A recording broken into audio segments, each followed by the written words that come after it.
ചോദ്യപേപ്പർ ചോർന്നു. ഒരിക്കലും സംഭവിക്കാൻ പാടില്ലാത്ത കാര്യം, വളരെ സങ്കടകരമായ കാര്യം. അത് ഇത്രയും കുട്ടികൾ അതിൻ്റെ പേരിൽ ആത്മഹത്യ ചെയ്തു, അതിൻ്റെ പേരിൽ, അല്ലെങ്കിൽ ബിക്കോസ് ഓഫ് ദ ഷോക്ക്. അതാണ് ഏറ്റവും സങ്കടകരമായ കാര്യം. ഇത് ഇന്ത്യയിൽ ചോദ്യപേപ്പർ ചോരുക എന്ന് പറയുന്നത് ആദ്യം സംഭവിക്കുന്ന കാര്യമല്ല, ഇനി ഒരിക്കലും സംഭവിക്കാൻ പാടില്ല നമ്മൾ ആഗ്രഹിക്കുന്നുണ്ട്. ബിക്കോസ് ഇപ്പം ഇവരുടെ ഒരു ആവശ്യം എന്താണ്? മന്ത്രി ധർമ്മേന്ദ്ര പ്രധാൻ മാറിക്കഴിഞ്ഞാൽ വേറൊരു അപ്രധാനെ BJP കൊണ്ടുവരും, ഒരു BJP മന്ത്രി ആയിരിക്കും. അപ്പം what is the difference? Actually ഈ ചോദ്യപേപ്പർ ചോരുക, അല്ലെങ്കിൽ പരീക്ഷയ്ക്ക് കോപ്പി അടിക്കുക, ലീക്കാവുക, ഇങ്ങനെയുള്ള സംഗതിയാണ് ഇന്ത്യയിൽ നിൽക്കേണ്ടത്. ഇത് ഈ പറയുന്ന ഏതെങ്കിലും ഒരു ഗവൺമെന്റിന്റെ സൃഷ്ടിയല്ല. ഇന്ത്യയുടെ ഒരു മൊത്തത്തിലുള്ള ഒരു ചരിത്രം തന്നെ നോക്കുകയാണെന്നുണ്ടെങ്കിൽ, ഇപ്പോൾ കേരളത്തിൽ തന്നെയാണേലും ലീക്കാവുക, കോപ്പി അടിക്കുക എന്നുള്ള സംഗതി സംതിങ് അബ്ഹറൻ്റ് ആയിട്ടുള്ളൊരു കാര്യമാണ്. അതുകൊണ്ട് തന്നെയാണ് വിശ്വാസ്യതയില്ല, അതായത് വിദ്യാഭ്യാസത്തെ കൊലക്ക് കൊടുക്കുന്നതിന് തുല്യമാണ്. അതിനെതിരെ നടപടി ഉണ്ടാകണം എന്ന് വാദിക്കുന്നത് ഓക്കെ. ആ രീതിയിൽ അതിൻ്റെ ഉദ്ദേശങ്ങൾ വളരെ ജെന്യുവിനാണ്. കഴിഞ്ഞ നീറ്റ് പരീക്ഷയുടെ ഇതേപോലെ എൻ്റെ ക്വസ്റ്റ്യൻസ് ട്രാൻസ്ലേഷൻ ചെയ്യുന്ന ഘട്ടത്തിലാണെന്ന് തോന്നുന്നു, ഒരാൾ ലീക്ക് ചെയ്ത് കൊടുത്തു, പിന്നെ അയാളെ അറസ്റ്റ് ചെയ്തു, പിന്നെ 8 പേരെ അറസ്റ്റ് ചെയ്തു, അതിൻ്റെ പേരിൽ അന്വേഷണം പ്രഖ്യാപിച്ചു. ഇനി മന്ത്രിയും കൂടെ മാറ്റിക്കഴിഞ്ഞാൽ ഓക്കെ ആവും. ഇന്ത്യയിൽ ഏതെങ്കിലും ഒരു വിഷയത്തിൽ മന്ത്രിയെ മാറ്റിയത്, ഏറ്റവും അവസാനം രാജിവെച്ച, ധാർമ്മികമായ ഉത്തരവാദിത്തം ഏറ്റെടുത്ത് രാജിവെച്ചത് എനിക്ക് തോന്നുന്നു AK ആന്റണിയാണ്.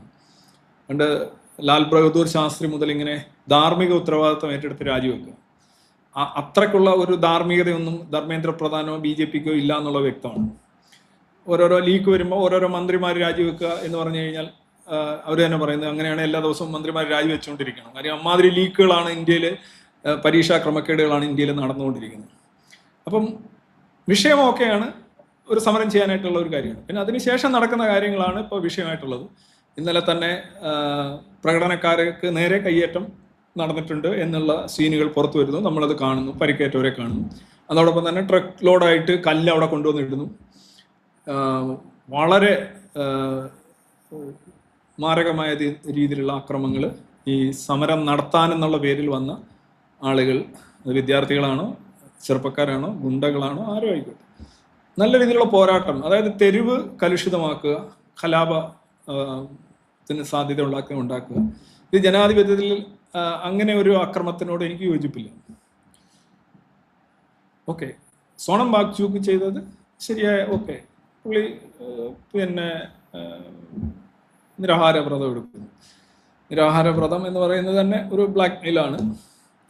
പുള്ളി തന്നെയാണ് സുപ്രീം കോടതിയിൽ ഇത് മൂവ് ചെയ്യിച്ച് പുള്ളി തന്നെ നിർത്തിച്ചതാണ് എന്ന് പറയുന്നുണ്ട്. അങ്ങനെയല്ല, പുള്ളി അവിടെ പോയി അറസ്റ്റ് ചെയ്തതാണ്. പുള്ളി അറസ്റ്റ് ചെയ്തതാണ് സ്റ്റേറ്റ് ചെയ്തെങ്കിൽ അതും ശരിയായ കാര്യമാണ്. കാര്യം സ്റ്റേറ്റ് പിന്നെ എന്താണ് ചെയ്യേണ്ടത്? പുള്ളിക്ക് എന്തെങ്കിലും പറ്റിക്കഴിഞ്ഞാൽ ഇതേ ആൾക്കാർ പറയും പുള്ളിയെ കൊലക്ക് കൊടുത്തു എന്ന്. പണ്ട് ഗാന്ധിജി മുദ്രാവാക്യം ഇതേപോലെ ഈ ഫ്രാങ്ക്സ് മക്ഡൊണാൾഡിൻ്റെ കമ്മ്യൂണൽ അവാർഡിനെതിരെ സമരം ചെയ്തിരുന്നു, നിരാഹാരം കിടന്നു. അംബേദ്കറായിരുന്നു അന്ന് വില്ലൻ. ഗാന്ധിജി ഇങ്ങനെ ഗാന്ധിജി സ്ഥിരമായി നിരാഹാരം ഒരു പരിപാടിയാണ്. അപ്പോൾ അംബേദ്കറിനെതിരെ ആളുകൾ ഇങ്ങനെ ശരിക്കും ഭയങ്കര രോഷമായിരുന്നു, നാട്ടിൽ തുപ്പുമായിരുന്നു.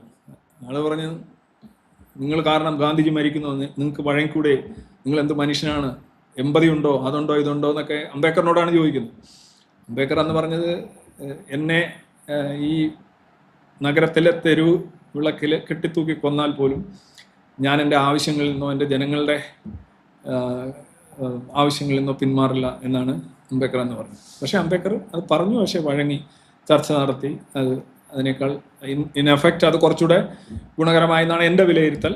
കാരണം അതിൻ്റെ പ്രൊവിഷൻസ് ഒക്കെ നോക്കുകയാണ്. അപ്പം അതുപോലെ ഇത് ഈ വാട്ട് ദ എയിം ഈസ് ഒരു നേപ്പാളി അല്ലെന്നുണ്ടെങ്കിൽ ഒരു ബംഗ്ലാദേശി ഒരു ശ്രീലങ്കൻ രീതിയിലുള്ള കലാപമാണെന്നുണ്ടെങ്കിൽ അതിനോട് ഒട്ടും യോജിപ്പില്ല.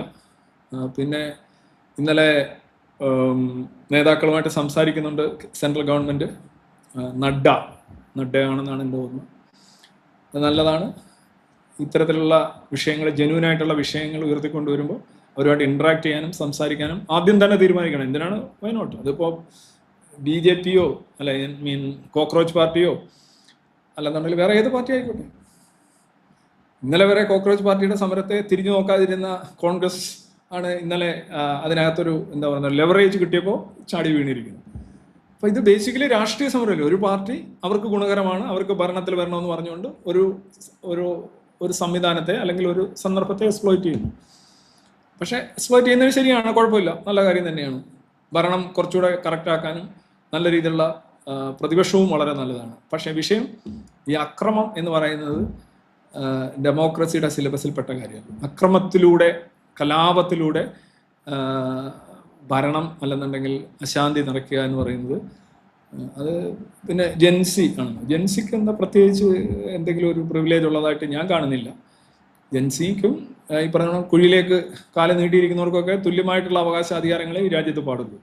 അല്ല, ജെൻസി ആണ് എന്ന് പറയുമ്പോൾ എന്തെങ്കിലും ഒരു പ്രത്യേകമായ ഒരു പ്രിവിലേജ് ഉണ്ട് എന്ന് കാണാൻ ബുദ്ധിമുട്ടാണ്. അപ്പോൾ അതാണ് എനിക്ക് അതിനെക്കുറിച്ച് പറയാനുള്ളത്. ഈ ജെന്യുവനായിട്ടുള്ള കോസ് ഉന്നയിച്ചുകൊണ്ട് സമരം ചെയ്യുന്നവരും പ്രതിഷേധിക്കുന്നവരെയും അവരെ ഒരു സെൻസ് ഓഫ് ഈക്വാലിറ്റിയുടെ അടിസ്ഥാനത്തിൽ ഡീൽ ചെയ്യുക എന്നുള്ളത് തിരഞ്ഞെടുക്കപ്പെട്ട ഒരു ഗവൺമെൻറ്റിൻ്റെ ബാധ്യതയാണ്. പിന്നെ തിരിച്ച് ഈ സമരക്കാരും ചെയ്യേണ്ടത്, നിങ്ങൾ എപ്പോഴും ഈ ജനാധിപത്യത്തിൻ്റെ സിലബസിൽ നിന്നുകൊണ്ട് വേണം പ്രതികരിക്കുക. ഡൽഹിയിൽ നടന്ന സംഭവങ്ങൾ വളരെ വളരെ നിർഭാഗ്യകരമാണ് എന്നുള്ളതാണ് എനിക്കതിനകത്ത് പറയാനുള്ളത്.